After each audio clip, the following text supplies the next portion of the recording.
आज मैं आपको जो मकान दिखाने वाला हूँ, एक बहुत ही गज़ब का मकान है, जो आप देख सकते हैं और शायद आपने ऐसा मकान देखा हो।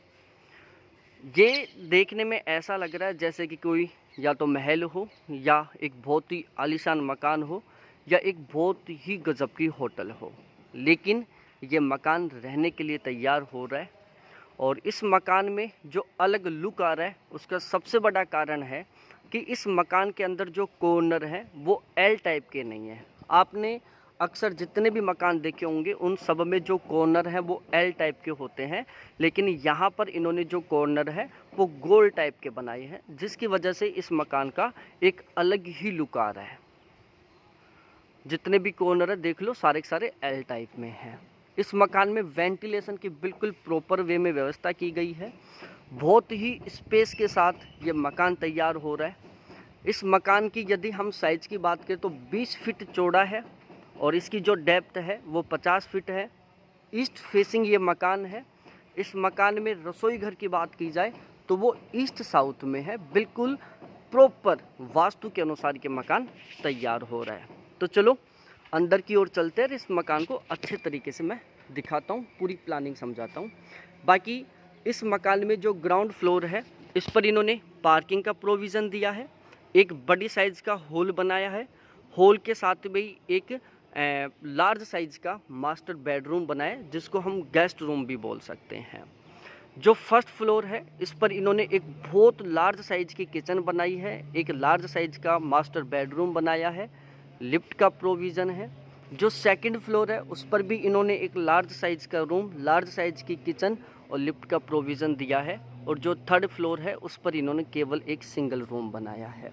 तो आप खुद सोच सकते हो, इतने स्पेस वाले रूम मकान में केवल 4 रूम है। ग्राउंड फ्लोर पर एक रूम, फर्स्ट फ्लोर पर एक रूम, सेकंड फ्लोर पर एक रूम और थर्ड फ्लोर पर एक रूम।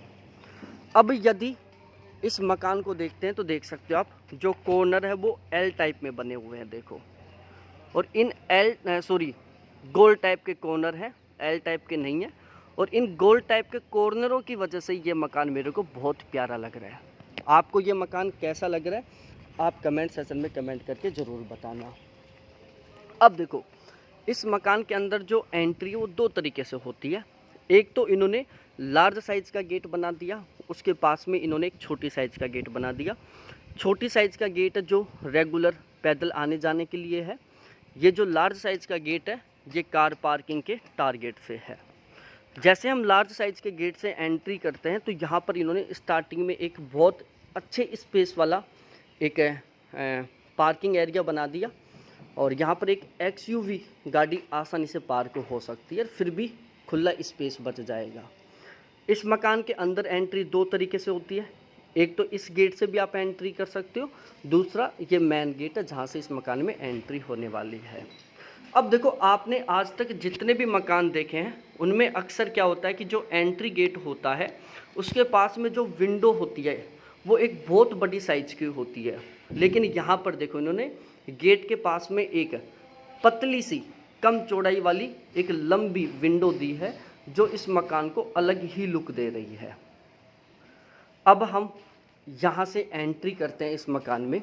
तो जैसे ही हम एंट्री करेंगे तो यहाँ पर इन्होंने लिफ्ट का ऑप्शन दे दिया, ये इन्होंने स्टेयर बना दी, सामने कॉमन लेट बाथ है और वो एक मास्टर बेडरूम है।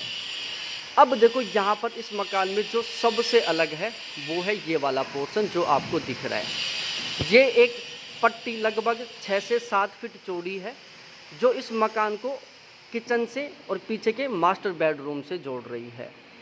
यदि हम इसके इस साइड वाली बात करें तो यहाँ पर इन्होंने सीढ़ियाँ दे दी। और यदि हम इसके इस साइड की बात करें तो यहाँ पर इन्होंने बिल्कुल खाली छोड़ दिया। आपको ये जो ऊपर छत दिख रही है ये सेकंड फ्लोर की है, फर्स्ट फ्लोर की नहीं है।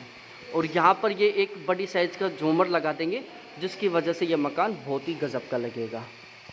और यहाँ पर इन्होंने ये एक बड़ी साइज़ का हॉल बना दिया और इस हॉल में आप वहाँ से भी एंटर कर सकते हैं और यहाँ से भी एंटर कर सकते हैं। तो एक बार मैं, और यहाँ पर एक बड़ी साइज़ की विंडो लगेगी जिसको फ़िलहाल में इन्होंने कवर कर रखा है ना। तो यहाँ से भी एक बार मैं इस मकान को दिखा देता हूँ, देखो।